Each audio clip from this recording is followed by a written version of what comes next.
담임 목사님께서 주로 쓰시는 간증이 있어요. 그 간증이 뭐냐면 군대 제대 후에 예수님을 만났다는 그런 얘기. 근데 그 전까지 예수님은 목사님이 될 거라는 생각을 해요. 군대 가기 전에 무슨 꿈을 꾸냐면 농부가 되기를. 농부가 되기 위해서 목장을 운영하는 것이 꿈이었대요. 근데 그것을 이루지 못한 이유가 있었는데 뭐냐면 그것이 군대를 제대하고 나니까 목사님의 형이 그 땅을 다 팔아버렸어요. 그래서 너무 속상해서 군대 제대하고 3일 만에 서울로 상륙을 해갖고 우연한 기회에 여의도 순복음교회에 가게 됐는데 거기서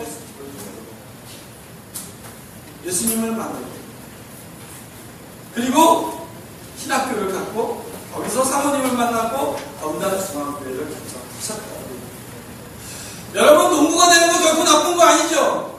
분명히 필요한 직업이에요. 그렇죠? 그런데 만약에 목사님이 검단중학교 담임 목사님이 농부가 그냥 남았다라면 어떻게 됐을까? 예수님을 믿지 않았기도 했고 구원받지도 못하기도 했겠고 그죠? 농부가 됐더라면 농부가 되는 것을 만족했다면 땅이 남아있었다면 그냥 구원받지 못한 어떤 한 사람 남았기도 했겠고 또 우리가 지금 보아하고 있는 이 검단중학교에도 없었을지 모릅니다. 3,000명 정도가 매 주일마다 예수님을 찾아오는 이 공간이 없었을 수도 있었다. 물론 하나님께서 살아계시기 때문에 다른 분을 사용하실 수도 있겠죠. 그죠?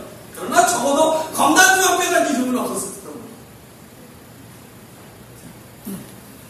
오늘 우리도 이 예수님을 만날 수 있게 주님의 이름으로 축원합니다. 그래서 우리의 인생과 가치관이 정말 변화받는 아름다운 삶으로 나아가는 저와 여러분 되기를 주님의 이름으로 축원합니다. 꼭 그렇게 되길 바랍니다. 자, 이것이 은혜가 되어지는 세 번째 이유가 있는데 말씀을 우리 다 같이 한번 다시 읽어볼게요. 9장 16절에서 말씀 같이 봉독합니다. 시작. 사울이 예루살렘에 가서 제자들을 사귀고자 하나 다 두려워하여 그의 제자라면 믿지 아니하니 27절. 바나바가 데리고 사도들에게 가서 그가 길에서 어떻게 주를 본 것과 주께서 그에게 말씀하신 일과 다메섹에서 그가 어떻게 예수님의 이름으로 담대히 말하는 것을 말합니다.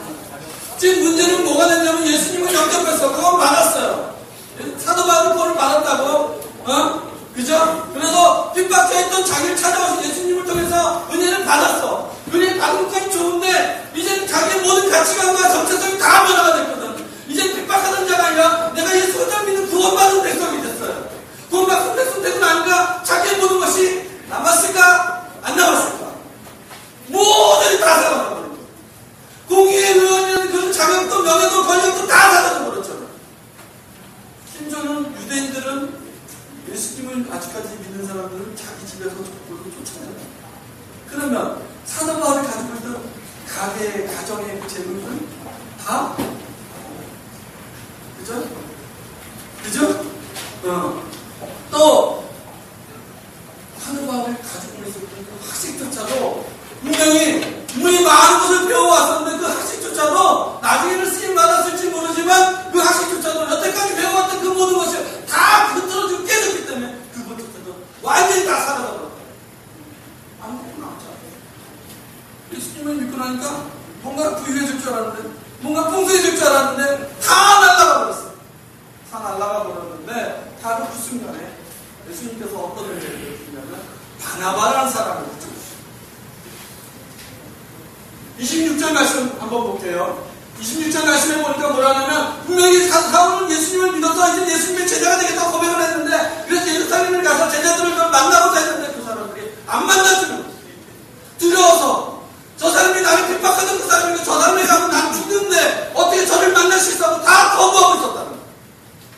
근데 27절에 바나바가 데리고 사도들에게 가서 그가 위해서 어떻게 주를 본 것과 주께서 그에게 말씀하신 일과 다메섹에서 그가 어떻게 예수님의 이름으로 담대히 말하는 것을 같이 얘기합니다.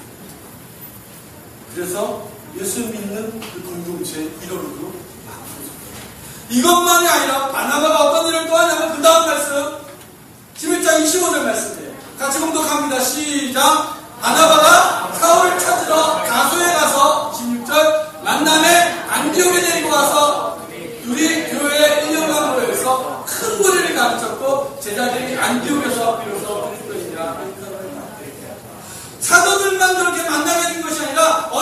시간이 지나고 난 다음에 사도 바울이 광야에 있을 때에 이 바나바가 다시 찾아가요. 바나바 찾아가서 내가 안디옥교회 담임 목사를 하고 있는데 그곳에 당신이 나한테 와서 같이 동역을 합시다라고 동역을 해서 하는 거예요. 이게 왜 중요하냐면 바로 이 만남, 이 안디옥교회를 데려간 그 사건 때문에 사도 바울이 그때부터 선교회, 이방인의 선교회 지도자가 됐어요. 그냥 된 게 아니라 이 바나바가 있었기 때문에 사도 바울이 있었어요. 여러분 예수님을 믿으면 여러분의 모든 것이 흔들릴지도 몰라.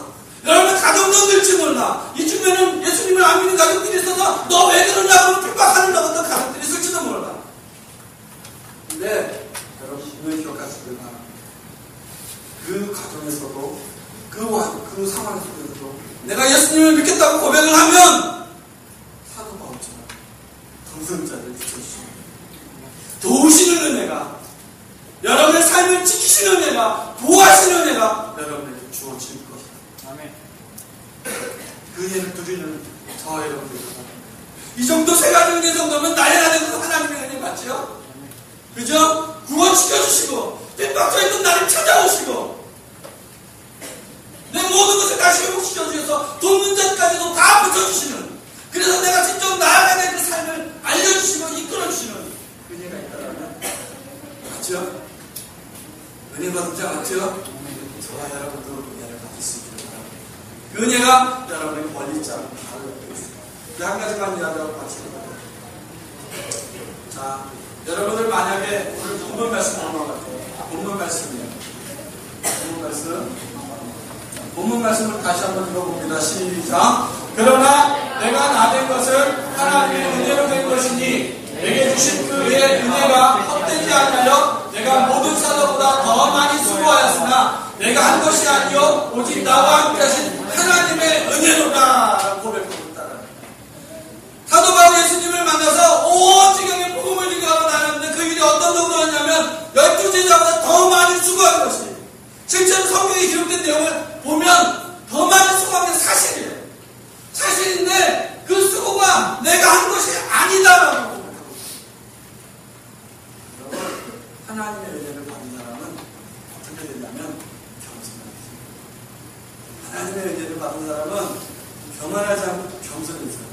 나를 모든 사람보다 가장 낮추기 시작합니다. 왜냐하면 내가 나쁜 것은 하나님의 은혜입니다.